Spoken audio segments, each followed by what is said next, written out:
Y para poner fin a las entrevistas de la tarde de hoy hablaremos de una enfermedad tropical conocida comúnmente como sarna, una enfermedad que estaba erradicada en España, pero que desde 2014 se han detectado casos sin una estadística clara, pero frente a esta situación queremos conocer cuál es el papel que tienen las farmacias en cuanto al diagnóstico y al tratamiento de personas pues, que se vean afectadas por este tipo de enfermedad. Y para ello le voy a dar la bienvenida, como siempre nos acompañan para hablarnos de estos temas pues desde el Colegio Oficial de Farmacéuticos de Córdoba, y en este caso recibimos a Elena Grande.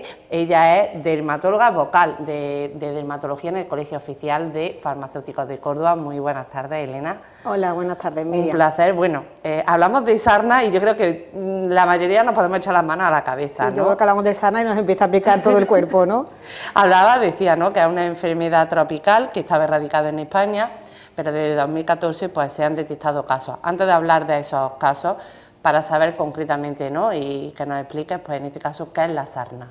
Bueno, pues yo diría que la sarna es una infección parasitaria que se produce por un ácaro, que su nombre es Scabotes scabiei, que tenemos que decir que es un parásito perteneciente a los artrópodos y arácnidos, es muy pequeño, no es perceptible a la visión humana, son como 0,25 milímetros, es de color redondo y grisáceo y se alimenta de las células epidérmicas. Entonces, bueno, pues es una enfermedad que, como bien has dicho, estaba erradicada en España, pero desde el 2014 a esta parte, bueno, pues se han detectado casos. Es verdad que no es una enfermedad de declaración obligatoria si no hay brotes, que se considera brotes cuando hay 2 o 3 casos en el mismo entorno, en el espacio como de unos 2 meses. Entonces, bueno, si hay declaración obligatoria a la unidad epidemiológica.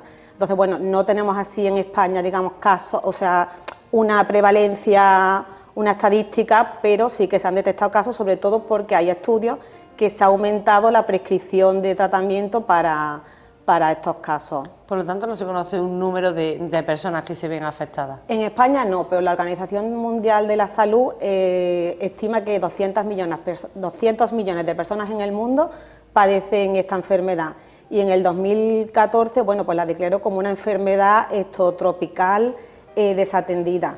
Tenemos que decir que afecta principalmente a niños y ancianos, a personal sanitario, personal institucionalizado, a gente de residencias, en colegios, zonas húmedas, falta de higiene y hacinamiento. Son, digamos, los mayores factores de riesgo de esta enfermedad. ¿Cuáles son los mecanismos de contagio en este caso?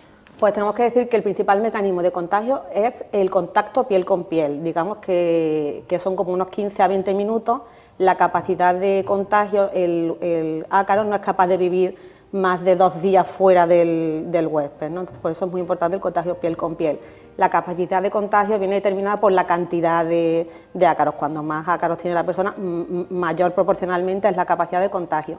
También está, eso es la sarna común, que es contagio piel con piel, y tenemos la denominada sarna noruega, que es por fómites, que el contagio se produce con muebles, con objetos, con maletas, por ejemplo las maletas de tela. Esa es menos común, pero también se contagia de esa manera. Importante el papel que tiene aquí la higiene, ¿no? Efectivamente.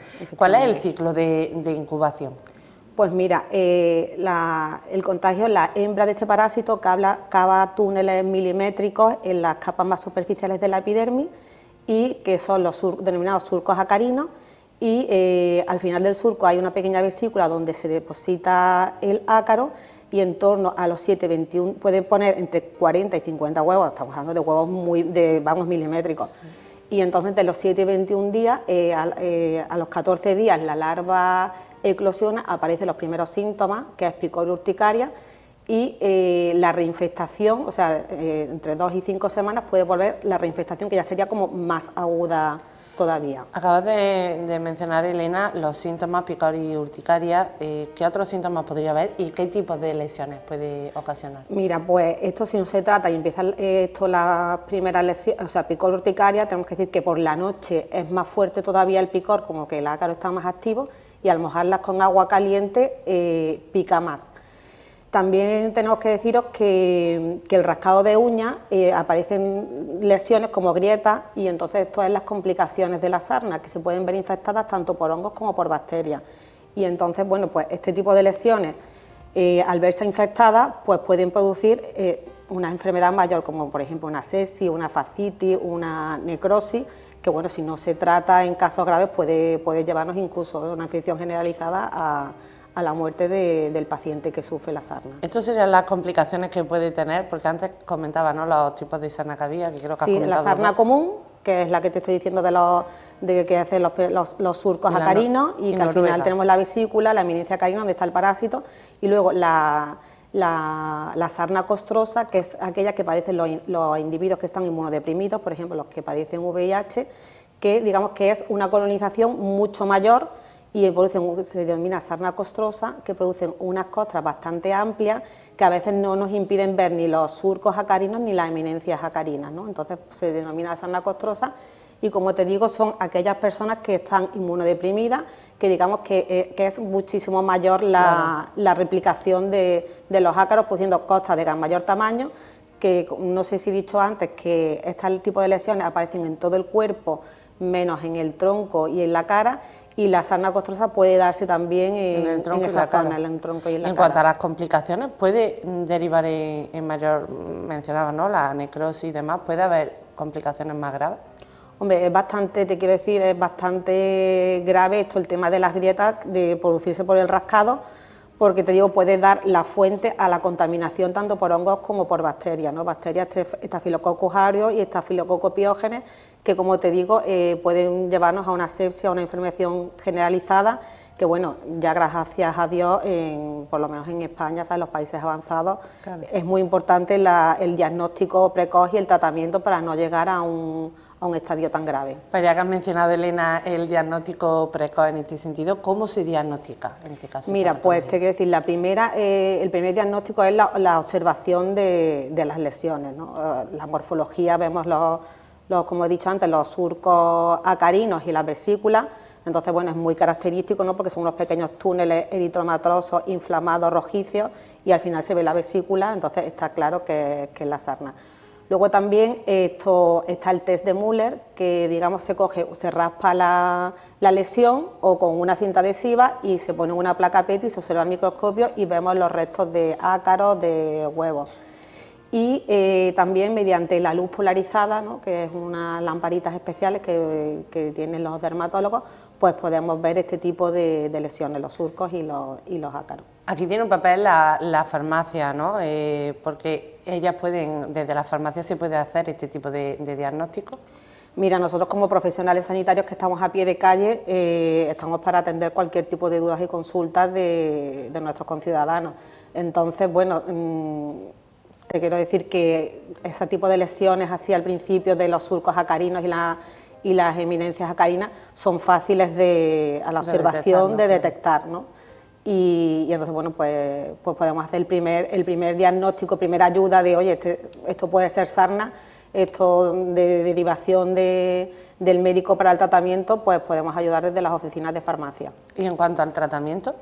Mira, pues hay dos tipos de tratamientos, ¿no? El tratamiento vía tópica, que son cremas de pernitrina al 5%, y que se utilizan una fina capa, ¿no?, sobre la superficie de toda la piel, haciendo mucho hincapié que no hace falta luego lavarse las manos después de usarla, y mínimo tenemos que tenerla 8 horas y repetir el tratamiento a la semana. Estos tipos de tratamientos no solamente son para las personas que padecen la sarna, sino para todos los convivientes alrededor, aunque no tengan síntomas, porque como hemos dicho que se contagia piel con piel, claro, y el periodo de incubación, ya en la primera, cuando las personas padecen la sarna, en la primera infestación hasta la segunda, que no son conscientes que la tienen, pueden transmitirla. Entonces, el tratamiento es también para los convivientes. Aparte de la crema que hemos dicho, la pernitrina al 5%, que es una de las cosas que se ha visto mayor prescripción en España en los últimos años, por eso ha habido un repunte de esta enfermedad, aunque no tengamos estadísticas. Hay una fórmula magistral como es la vaselina azufrada al 3%, que es igual, que se utiliza una fina capa y hay que repetir en vez de a los 7 a los 3 días. El inconveniente de la vaselina azufrada, el azufre, que es el olor, que es un poquito fuerte, que es desagradable. Positivo de la pernitrina al 5% y la vaselina azufrada al 3%, que se puede utilizar en embarazadas y en lactantes, porque el siguiente tratamiento que tenemos ya para casos más fuertes Más agudos, de sarna, ¿no? más agudos, sería tratamiento vía oral, que es ivermectrina, que son en comprimidos, que sería una única dosis, que se repetiría también a la semana, tanto para la persona que padece la sarna como para los convivientes más cercanos, que es una única dosis de 200 microgramos por kilogramo de peso. Y ahora aquí esto no se puede usar ni en embarazadas ni en lactantes. Recomendaciones, por ejemplo, como pica mucho y puede seguir el picor hasta erradicada la enfermedad, porque pueden quedar restos de ácaros o de los huevos o incluso de los excrementos, es la utilización de cremas hidratantes y emolientes durante 1 mes o 2 meses después. También la loción de calamina, que es de fórmula magistral, que calma mucho el picor, y la utilización de paños calientes, perdón, de paños de frío, porque el agua caliente no viene bien.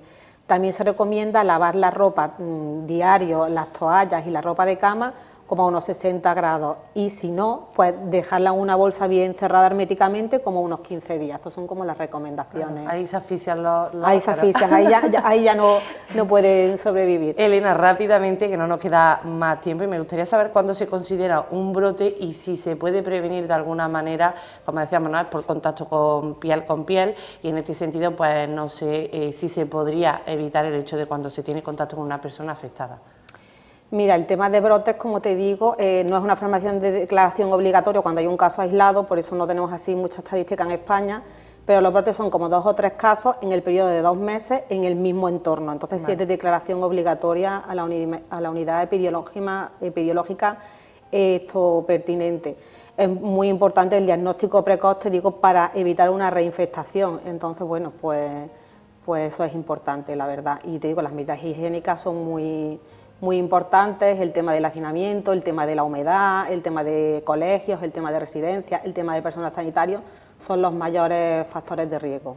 Vale, en este sentido, si tienes un contacto con una persona afectada, inmediatamente te lavas, ¿puede ya afectarte? Hombre, puedes intentar esto, te digo decir, lavarte, tener medidas higiénicas, mantener sobre todo la distancia, porque son mínimo 15-20 minutos contacto piel con piel. En España, por ejemplo, también esto se considera el mayor contagio también es tipo vía sexual, por eso había mucha gente que la quería catalogar como enfermedad sexual, que realmente no lo es, te quiero decir. También el tema de maletas, por ejemplo, maletas de tela, que el tema antes de viajes y tal, pues bueno, pues había que intentar también un poquito desinfectarlas con alcohol. El tema, por ejemplo, si se puede transmitir vía animal, es muy difícil completar el ciclo, ¿no?, que eso sería una zoonosis del huésped por ejemplo, de mascotas a personas, pero bueno, se recomienda también la observación del tema de mascotas. Elena, pues no nos quedaría más tiempo, lamentablemente tengo que despedir y finalizar esta entrevista, pero ha sido un placer y sobre todo pues conocer, ¿no?, acerca de esta enfermedad un poquito más, que quizás faltaba información, y bueno, a fin de prevenir, ¿no?, y controlar, sobre todo si hay alguna duda, para acudir a una farmacia para ese primer diagnóstico. Muchísimas gracias. Gracias a vosotros. Un placer. Pues con la entrevista a Elena Grande, vocal de dermatología del Colegio Oficial de Farmacéuticos de Córdoba, finalizamos este espacio de Córdoba de cerca por el día de hoy, pero les recordamos que volvemos la próxima tarde, como siempre, a partir de las 6, aquí en 7TV Córdoba.